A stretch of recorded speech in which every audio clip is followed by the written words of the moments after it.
through my day job, we've awarded, yesterday in fact, King's College a 5-figure sum to support social entrepreneurship over the next year. So I'm really thrilled to be here to meet, I'm hoping, some of the entrepreneurs in the audience today who will be funding and supporting over the next year. So tonight really is a call for action. Yes, it's a chance for you to learn more about the concepts and to interrogate, although not too unkindly, our panel tonight.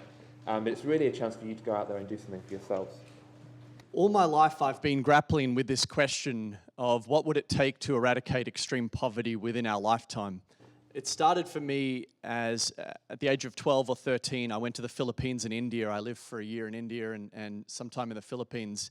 And as I traveled more and more, I was confronted by the magnitude of the issue and how finite a charitable solution is. And so in 2006, we really started to grapple with this when the G20 was coming to Melbourne, Australia.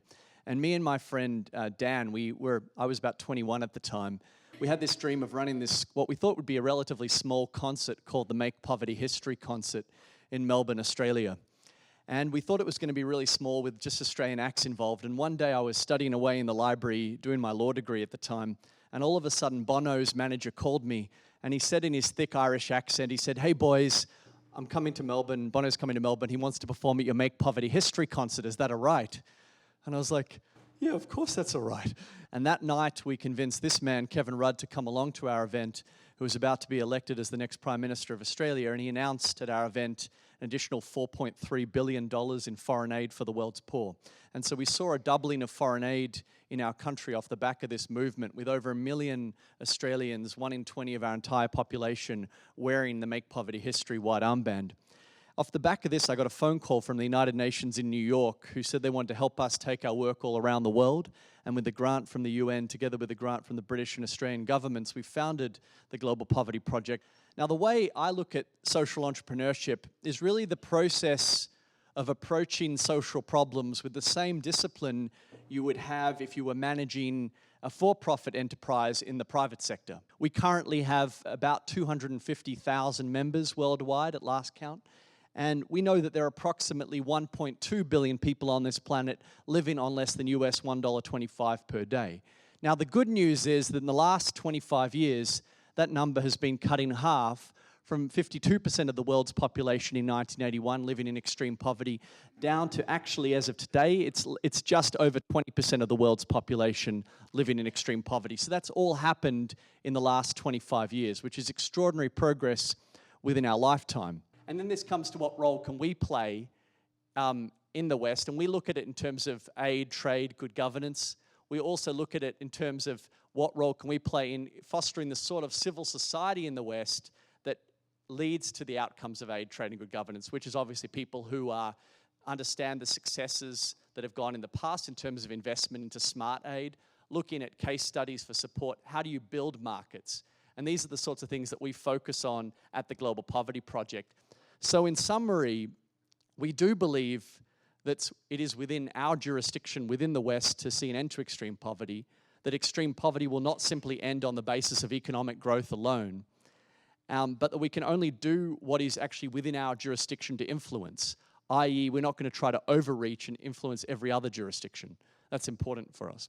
2.5 years ago, I moved to New York City with my wife, and we had this dream of trying to build the sort of civil society movement we had with Make Poverty History in Australia and bring it to the United States. But we didn't know where to begin, and so we had this idea of starting with a large festival called the Global Citizen Festival, and we wanted to convince all the major charities to work together under one umbrella. I believe that there's huge opportunity for organizations not to be competitors in the space, but actually to be collaborators. In fact, I would hope there would be more mergers and acquisitions in the non-profit space in the future. I think it's something that we could learn from the private sector. So as you can see as an organization, the way we work is we find partners that we can work with, and also strategic funders to attach ourselves to, who can support our programs that focus on the general public or global citizens as our customer. We focus on building a movement of citizens who seek to see themselves as global citizens, take action knowing that they can make a difference to end extreme poverty. The choice of strategic partners and sponsors we want to work with. So we have to work with ethical partners, we have to work with ethical sponsors, because their brands reflect directly on us. The other thing is that we, at the Global Poverty Project, don't focus on actively boycotting brands, but rather we influence brands through the pressure, consumer pressure at a large scale. Hundreds of thousands of tweets, hundreds of thousands of emails is how we create change. And so that means that we have to focus very sharply on which brands we want to target. And George Bernard Shaw once said, he said, "The reasonable man adapts himself to the world. The unreasonable one persists in trying to adapt the world to himself. Therefore, all progress depends upon the unreasonable man or woman." Our goal is to see progress for the 1.2 billion people on this planet. So my hope today is that you would each become less skeptical and cynical, but more unreasonable in the fight to see an end to extreme poverty within our lifetime.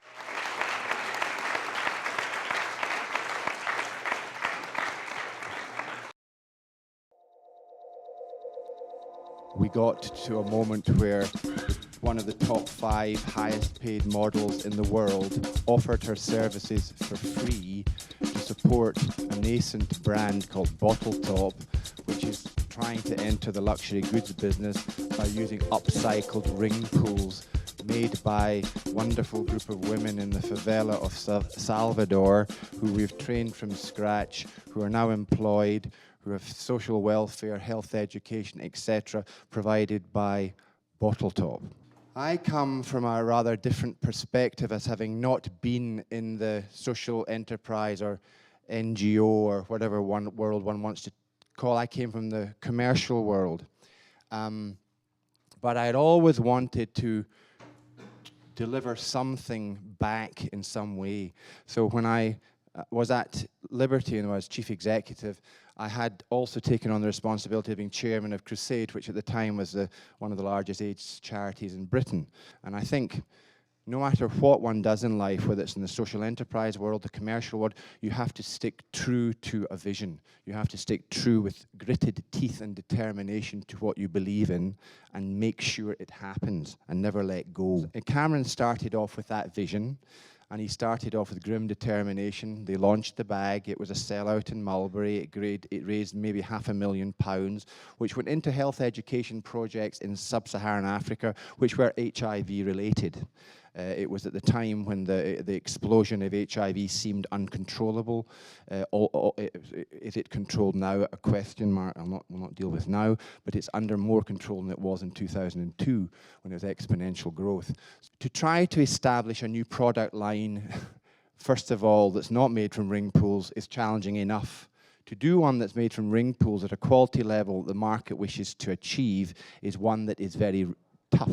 We raised £250,000. We had James Franco, the actor, who very much like Candy Swanpool, Cameron and Ollie, they don't let go, and they have much success with achieving high-profile people to come to our assistance and support. James Franco supported at the Victoria Miro Gallery. £250,000 was raised through art that was auctioned on the evening. And that is now being applied back into all the social welfare, social education programs, HIV support programs we've instigated around the world. So that's happened is we've achieved a profile for a new brand that is allowing us to sell our product to the top-end stores of the world, but ensuring that we've got a social enterprise heart that is returning a proportion of the profits back to the women in the favelas, and the circle starts again. Change comes by setting an example that others can follow. And I fundamentally believe the journey is worth starting. It's worth ensuring you follow through, and momentum will build, particularly when we utilize, as we've done with Candice, we're doing with the celebrity world, that we can use to bring a focus on sustainability and sustainable agendas. We use the demon that is celebrity profile to the advantage of the causes one needs to bring attention to. When it's used in that manner, it engages the world. The fashion world is changing. It has to change. It cannot continue down the path it's going to just produce more and more and more. It must have at its heart an understanding of the world it lives in, the people who manufacture its product, and return something back. And that's building, I have to confirm with you, momentum, and it's very exciting. What is your vision? What is your passion? And if you have something that you're passionate about, that can really drive you.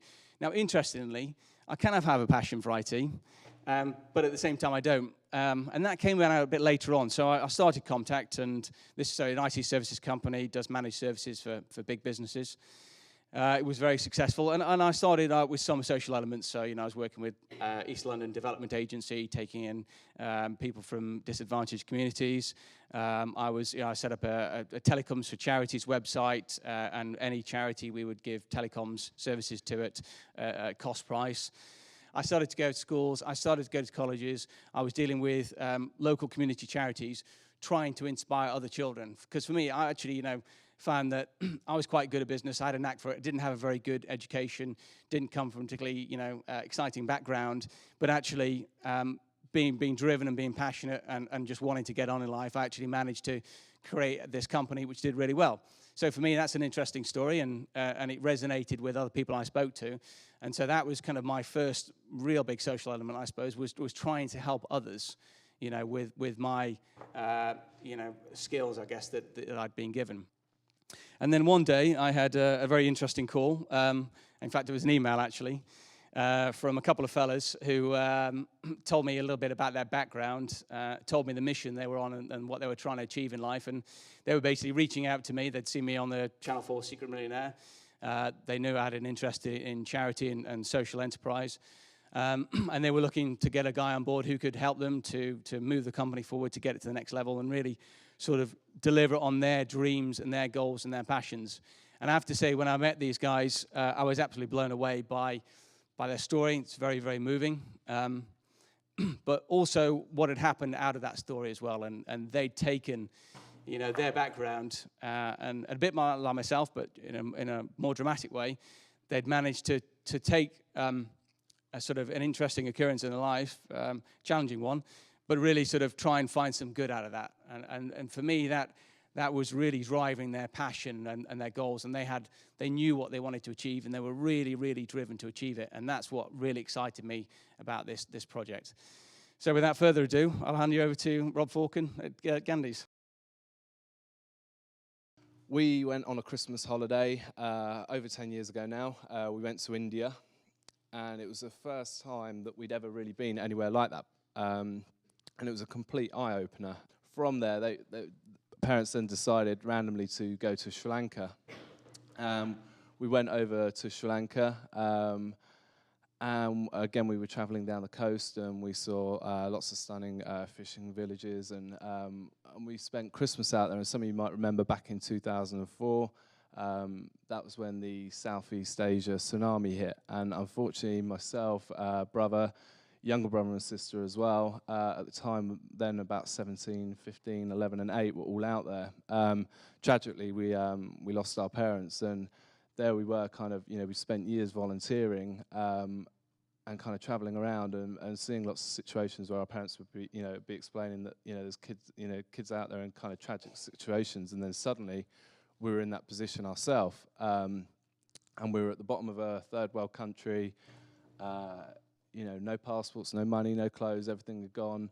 What do you do from there? So we had to rally together and stay positive, and we managed to hitchhike from the bottom of the country back up to the capital city. But for years, myself and Paul have been going back to India and volunteering pretty much every year.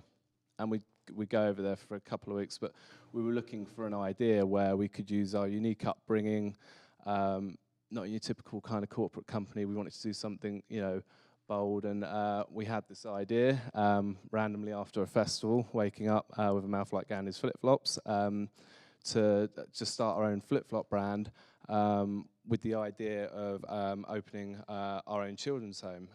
From that situation, we, out of our bedroom in Brixton, we came up, we developed the idea.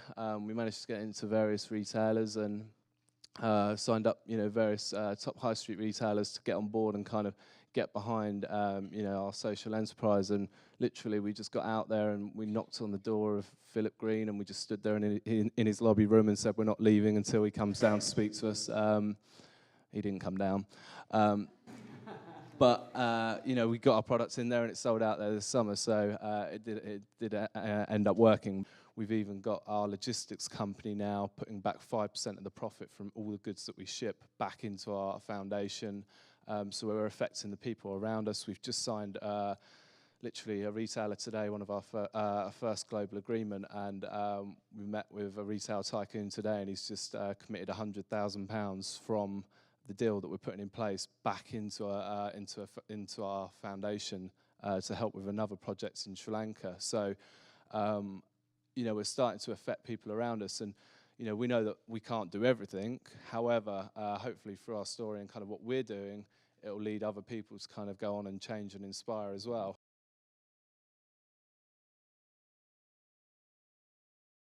We came back from Cambodia after living lives of poorest of the poor.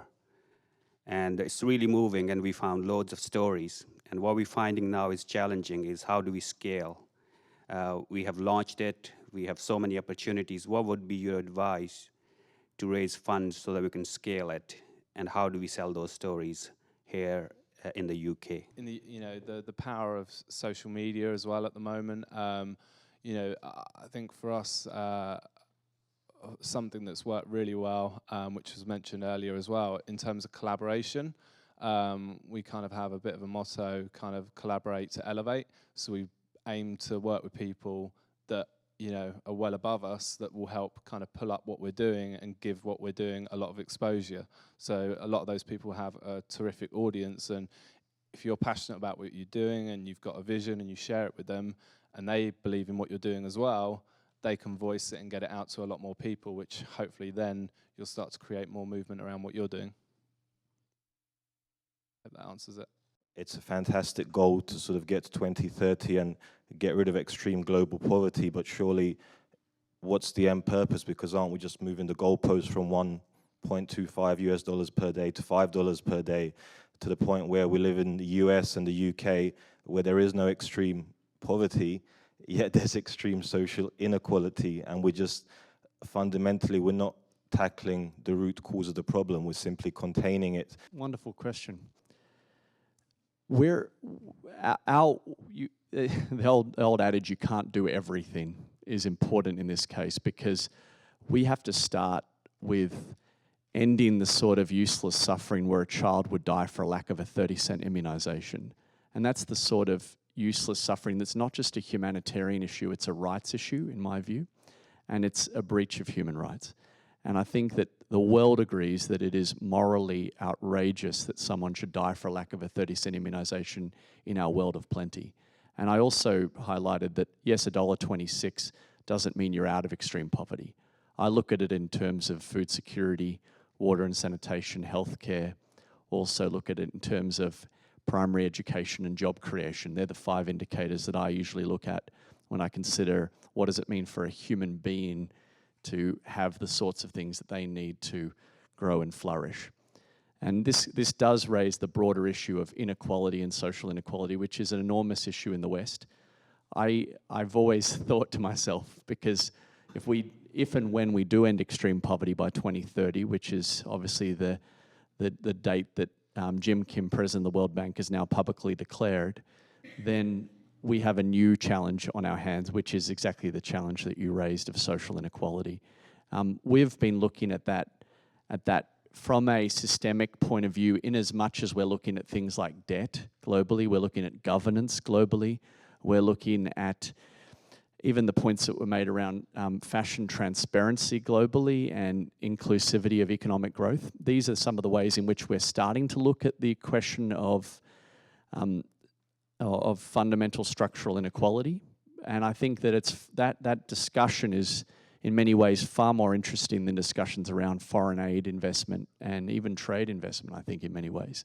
That's where we're starting that discussion, but we've, as an organization, have a long way to go.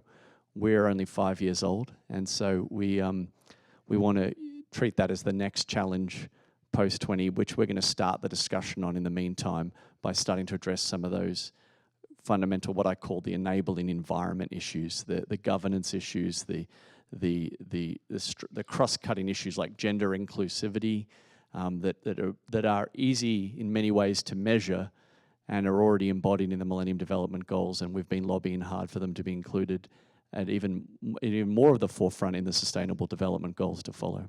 Dominic, and my question is, how are your companies good for the society, and how are your companies connected with the concept of social entrepreneurship? Thank you. I guess I kind of used a normal business, if you like, to start doing charitable type things. I then used the interest I had in myself and how I did it to then start doing more social things and helping inspire the next generation of entrepreneurs to do their thing as well across all society. And then ultimately, of course, then it generated revenues, and I was then able to invest in other social enterprises as well. So it's kind of an ecosystem, I suppose you'd say, of different things that have spun out of the original sort of business. And it continues to morph as I go along. So interestingly, as Iain mentioned, the big Brazil thing, my wife's Brazilian, and we're looking at a sustainable project in Brazil, around the rainforest there, and basically just sort of doing the revenues that I generate, I suppose you'd say, into doing other social outputs as well. I guess I'm trying to, do my thing in the world, I suppose you say. But yeah, and interesting, I think, what I tried to draw out was kind of my journey, I suppose you'd say, and how it started from very average beginnings and became something interesting with a social heart at the end. The other speakers were just fantastic, and I really enjoyed meeting every single one of them. And I think that the audience was clearly passionate and hungry to make change in this world, which is most important. So it was an honour to be part of King's College event, and I hope I can be involved again in the future. And really, events like tonight's are about bringing social entrepreneurship into the mainstream. We had 3 fantastic entrepreneurs and an investor on our panel, and they bring so much to really a sector that is very new. I thought it was a wonderful event. I thought it was. It's always wonderful to get a forum where people can understand the practicalities involved in creating anything, and all the panel identify their different routes to achieve what they've achieved. It's been a great evening. It's brilliant to be around other social entrepreneurs that have got great ideas, that have gone and delivered on them, and also to be full of a room of people that have got the aspirations to go and make a change and hopefully inspire others around them as well. Yeah, I think if you want to be a change maker, and if you really want to actually make an impact in the world, this is the place to start. I highly recommend it. I think it's a great start, and you're surrounded by like-minded individuals. That's what actually inspires people. I'm very grateful to the Commercialization Institute for organizing this event, because this is my 3rd event. I'm a budding entrepreneur. I've started a new business after finishing my PhD at King's, and I've learned so much from coming to these talks, and I'm very grateful. I'm personally a big promoter of networking events. There's somewhere where I've made a lot of my business contacts and done some of my best deals at networking events. So to have a networking event that follows on such an excellent event like this, I think is really worthwhile.